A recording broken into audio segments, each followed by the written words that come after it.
Joycelyn Harrell, the host of Kingdom Wellness. What I want you to do right now is follow me on my social media. I have Instagram and I have Facebook and I have an email. So follow me down below. You can catch it right there. Thank you. Hi, I'm Pastor Joycelyn Harrell, and I'm the host of Kingdom Wellness. And this is where I empower you to live whole in the kingdom of God. It's a wonderful day to be a believer, to be part of a kingdom message where we believe God and we take Him at His word. Today, I will also just give you a little history on me if you don't know.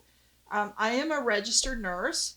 I'm also an aromatherapist and a herbalist, and I love all things natural health. So today, I thought I would just show you just the whole wide array of things that is open to you that you can use to help support your own health. Now, because I am a registered nurse, I do have to say that I'm not here to, I have to make a disclaimer that I'm not here to take you off your medication or anything like that. So I am here just talking about supportive things from God's bounty. So I want to just bring a verse from Ezekiel 47:12. By the river upon the bank thereof, on this side and on that side, shall grow all trees for meat, whose leaf shall not fade, neither shall the fruit thereof be consumed. It shall bring forth new fruit according to his months, because their waters they issued out of the sanctuary, and the fruit thereof shall be for meat, and the leaf therefore shall be for medicine. So I'm just going to share with you about a lot of things that God has prepared for us and given us as believers to support our physical health, our mental well-being. I'm also a wellness coach, so I want to show you a couple of things that really have more to do with our mindset and how we take responsibility for our own well-being. So this is what we call the illness wellness continuum. And if you see, people see someone here in a wheelchair, and your first impression is they're not well, they're not healthy. They're down here in this area that talks about premature death. But if you really look at the picture very carefully, you'll see that this woman in the wheelchair, she is moving toward what we would call high-level wellness or high-level wholeness, living whole with Him. So this is where she is heading. And if you see this guy here, that if you actually look at him, he's jogging. You would think he is just the spitting image of health. But if you notice, he's going in the wrong direction. He's going toward this premature death thing. And this is really has more to do with our outlook and our own mental well-being and how we view, how we talk, our thought life. This all has to do with what direction are you moving in. The next picture I want to show you is the iceberg model of health. And if you see up here the state of health, this is what we see. This is what's above the surface. And if you'll go back to this picture, what you saw here, this is her in a wheelchair, and that's what you first saw, was what you saw above the iceberg, the tip of the iceberg. And you see him, and he looks very healthy, but you're just looking at the tip of the iceberg on the model of health. What's under here that you don't see is lifestyle, the behavioral level, psychological, motivational levels, spiritual, being, meaning, realm. So all of these things make up the things that you don't see. And that's actually as important or more important than the physical health that you see. So as a wellness coach, those were some concepts I learned. And of course, as a nurse. So those are very true. Now, as I mentioned, I pastor with my husband. So I bring in the spiritual side. The kingdom wellness side is what I'm most passionate about. But today, I'm going to be talking to you about all these things that you see on the table and a few more. And there are ways that if you decide to come into take responsibility and ownership for your well-being and your wholeness, that's exactly what the pictures portrayed. Now, this is not to usurp God's plan for your life, but what it is God gives us promises in His Word. And when He healed people in the New Testament, there are stories after stories. When He did a physical healing, He also followed that up with "Go and you're now whole." So when Christ healed someone, He not only made them physically well, but He healed every part of them. So I'm going to talk. What I'm talking about today is us learning to take responsibility and coming into agreement with God's plan of wholeness for our life. And a lot of these do dig into the physical realm. Some of them go a little deeper than that, but I'm excited to share with you some of the things that I love to personally do and use. So as I mentioned, I'm an herbalist, and there's a lot of ways that you can use herbs. I actually have some encapsulated herbs here, and this is a vitamin. This is vitamin D3. One of them is called Lymphamax. One of them is Blood Pressure X. Now, this is not to take like the place of blood pressure medicine. It's not to take place of what your doctor may already have you on. But what you do with herbs is you're not making promises to cure and heal people. Those are coming alongside to help the body work naturally and be a support to different systems in the body. So the Blood Pressure X, that's not to say take this instead of your blood pressure medicine. What that is saying is that the herbs that are involved with that have been proven to help come along and support maybe the cardiovascular or the heart system. The Lymphamax comes alongside the body and helps support the efficacy of the lymphatic system. And the lymphatic system is what actually it's like a filter, and it helps with the getting rid of waste part in our bodies, and it circulates all around our bodies. And when it gets clogged up, we have issues. So that's one way. Using herbs as teas, you can use herbs that have natural medicinal properties. Things like chamomile is good to help support your sleep, and to like get off electronics if you have trouble sleeping. Get off your electronics, do that kind of thing. Start winding down about an hour before you go to bed. Have a cup of warm, hot chamomile tea, and that helps support. That can help support. That's just one example that I'm giving of a tea. You can make tinctures. You can make tinctures with just about any herb. And tinctures can be made with vinegar. They can actually be made with like 100 proof alcohol.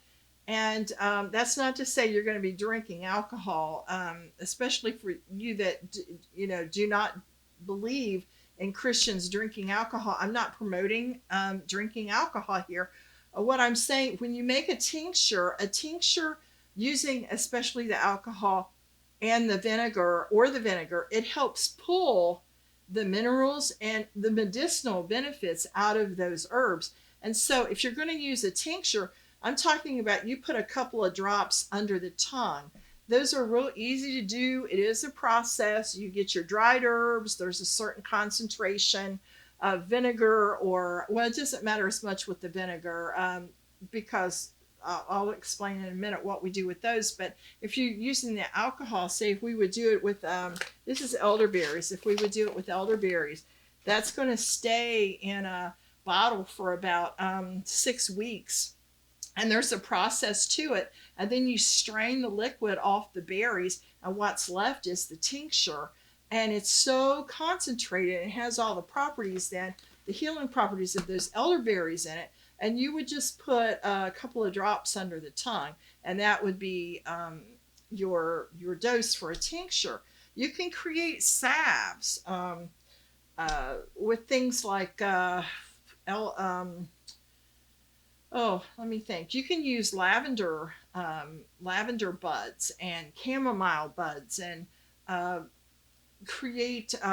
You do the same thing. You put this in a solution more though of oil, and it sits for weeks and weeks and weeks. And then when you strain that off, you add some what we call wax pastels to it, and melt those down, and you bring that all together. When it hardens, you've got a salve. You can put eucalyptus in there, and that's really makes a nice rub. Eucalyptus is a good lung support. So there's so many ways that you can use herbs, and you can make poultices.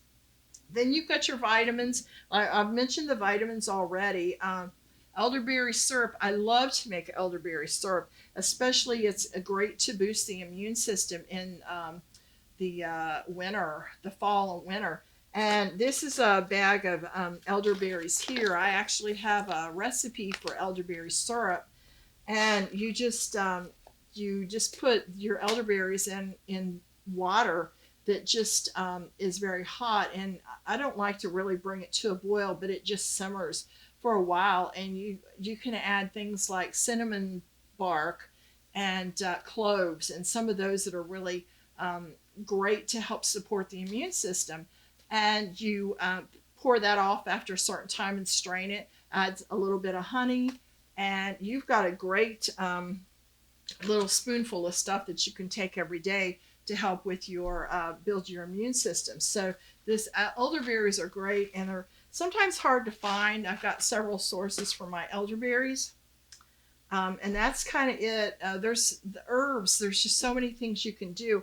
I wanted to let you know too that growing our own things is going to become even more important, because I believe they're saying, they, whoever they is, are saying there may be coming a supply demand on things, and we're going to have a hard time getting a hold of them. So I've started to buy seeds, and I think it's really important that we all think of purchasing seeds, and having some kind of a garden to raise some of our food, or even raise some of our herbs. I have a big tower garden that I try to, in the summertime, I don't have it in my house, but I keep it outside, and I try to raise herbs and other things. And I've got some raised beds that I try to grow some things in too. But I think it's important. Another thing to take responsibility for is to ensure that we are able to get a hold of the things that we need to help support our system. Okay, so I also said I'm an aromatherapist. I am. And so I've got, there's a few ways that you can use aromatherapy. Lots of ways, actually. You can use it topically. You can diffuse it. I'm actually diffusing some right now. And this is really great if you have a blend that has a lot of antioxidant, a lot of things that helps protect germs and things like that. Now, I'm not saying there's clinical evidence that if you diffuse supportive aromatherapy, that it's going to get rid of all the viruses. So I'm not saying that, but I'm saying it is very useful, and it does help support your immune system. I do like to use things like eucalyptus and some of these in here when I'm having maybe some lung support needs. So that's a great thing to do there. There's other things you can make. You can make roll-ons. You can take, I'll show you this little thing right here, how easy it is to do. If you have a bottle of aromatherapy, maybe it's one of your aromas. We're just going to go with lung support, okay? So you can fill this up with some carrier oil. This is fractionated coconut oil. And for this time, I'm not going to fill all that up. But you can take that and if you have it filled up, you can put like 10 drops of oil in there, and it dilutes it enough so that you can carry it in your pocket or in your purse or at work. It's got a little roller ball with it. And so when you mix that up, then you can smell what's in there. And you just need a few drops. It's really great. The other thing I like to do with aromatherapy, and this is just a real short version. I can teach aromatherapy classes that take all day long just for one class. So this is just really kind of a quick overview of what I'm doing today on all these things. So the nasal inhalers are really great too. I don't know if you've ever seen those old Vicks nasal inhalers. You can get those that are blank, and you can it has a little cotton stick inside, and you can put aromatherapy on that and take that with you.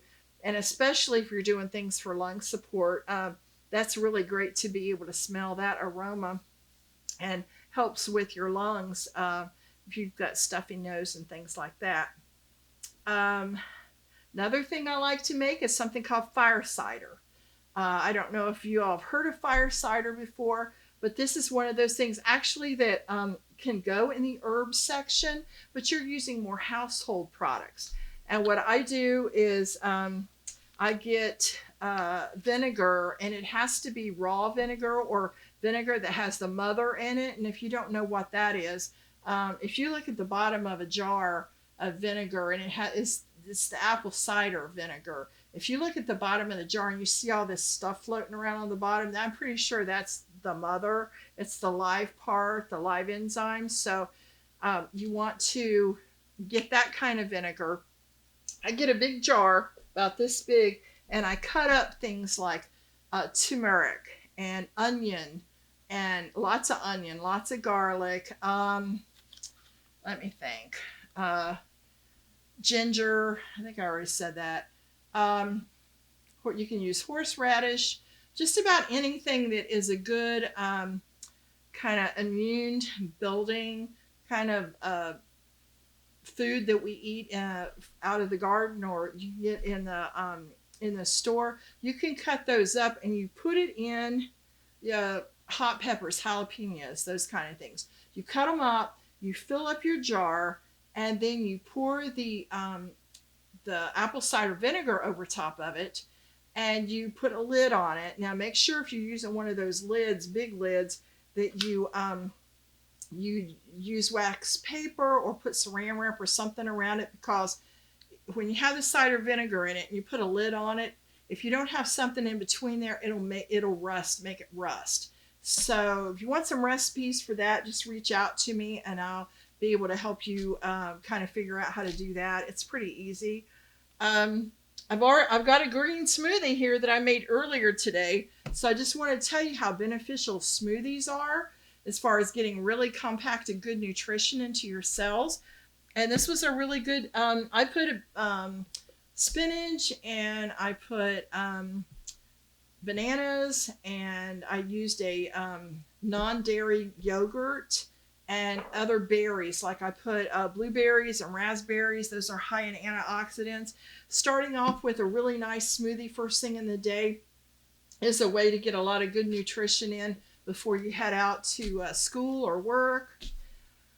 Another thing is a neti pot. I don't know if you all have heard of a neti pot or not. I've had a neti pot for several years, and those are things that you use distilled water and a salt solution that you put in the water. Now, don't ever use tap water, and you want to use things like distilled water or pure water. You don't want to use something out of your tap water, because you could have parasites or amoebas or things like that. And I think there was somebody when a big flood happened down in Louisiana several years ago. Somebody was doing a neti pot and got water out of their faucet. I don't know why they would do that, but that's very dangerous, because there were 2 people that died doing that. And you can look it up. Doing a neti pot is very safe. You actually kind of hold your head over and you put the nozzle in one nose, and it kind of goes through your sinuses and it comes out the other side of your nose. And if you have a lot of problems with nasal congestion and things, that can be a wonderful thing to use.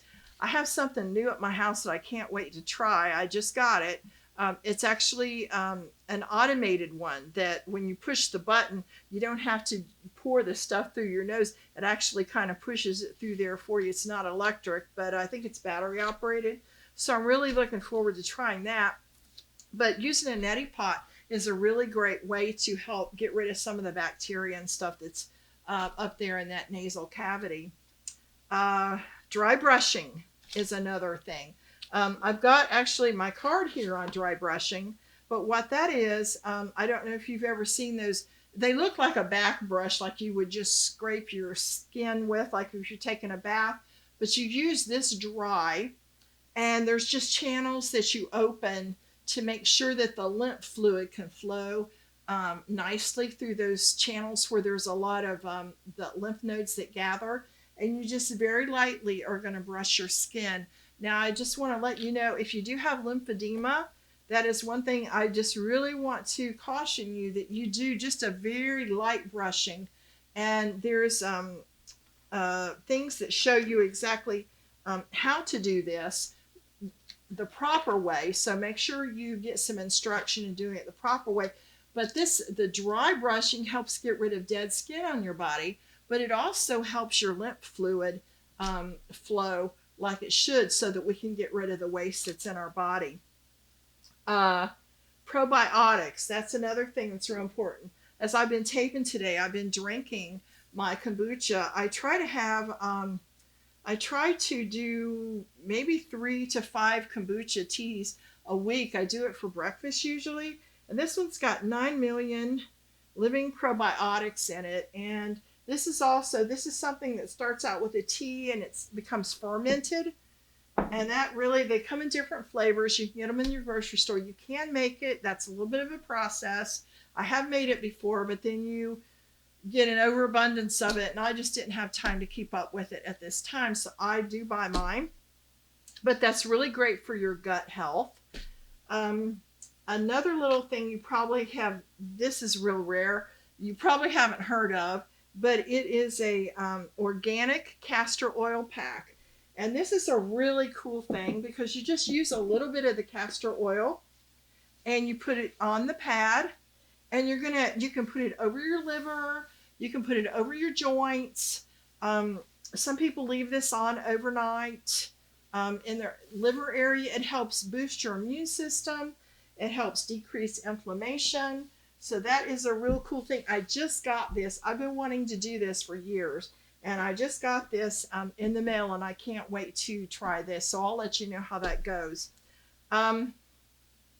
Juicing. Juicing is a really good thing to do, especially if your stomach is a little sensitive and you're not digesting well. You get the benefits of all that vegetable or fruit by juicing. You don't get the fiber though. That's one reason I like the smoothies, is because it does help pre-digest your food by blending this all up, but you get all the fiber benefits of it too.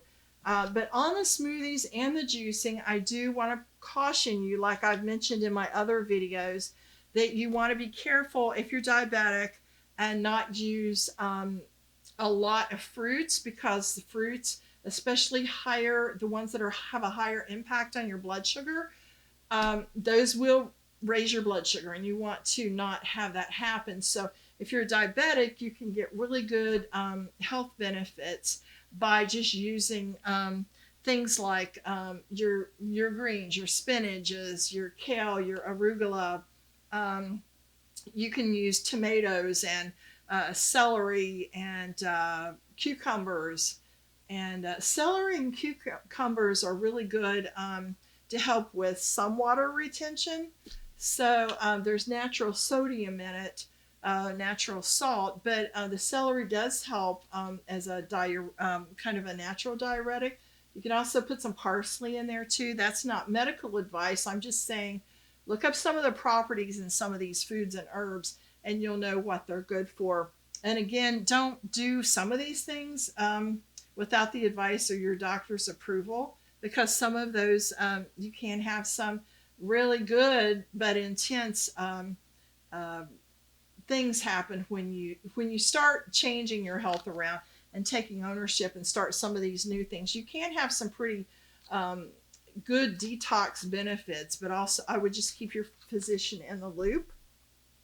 Another thing is nature. Nature is such a healing place. Nature, to get out in the trees and to just be out there with what all God created. You know, there's a lot of oxygen coming from plants, and that does well for us. And as we breathe out, our carbon dioxide helps the nature. But I want to caution you here that you don't worship the creation, but you're worshiping the creator. Because I think sometimes we can get so deep in some of that we start worshiping the creation more than we do the creator. And in my own life, I had a time where I felt like I was almost going in that direction, and God very quickly showed me what I was doing and was able to kind of avoid some of that, getting a little farther than I needed to go. I'm trying. Oh yes, I've got really good books. If my husband was here, he would tell you I have way too many books. I have a book called Aromatic Medicine. This is through a course I took in aromatic medicine as an aromatherapist, and it's just real. I got a lot of recipes. It's a really awesome book to help support different things in our body. So I just wanted to share some of these things with you today, because some people, they're afraid of this a little bit because they don't know what to do or what kind of things to get. I just wanted to show you kind of a quick summary on all these things available to you that God gave us. And that's really exciting to me. But I just want to have a word of prayer right now for those of you who may be suffering with physical or emotional illness, that you'll find the path that God has for you for your healing, because I do believe in miraculous healing. I really do. But as you take ownership and responsibility for your well-being, just come into agreement with God's plan for your life and start exploring some of these things, because they're really awesome, and you may have some very pleasant surprises. So Lord, I thank you for everyone listening today to the broadcast. I pray that your hand is on them mightily, and I pray then that you will open doors and their minds to the healing things that you have left for us here. In Jesus' name we pray, and amen. Thank you again for being with me today on Kingdom Wellness, and I look forward to seeing you next time. Hi, I'm Joycelyn Harrell, the host of Kingdom Wellness. I want to take the message of whole person wellness to the nations. So I invite you to sponsor a program or partner with me. Thank you so much.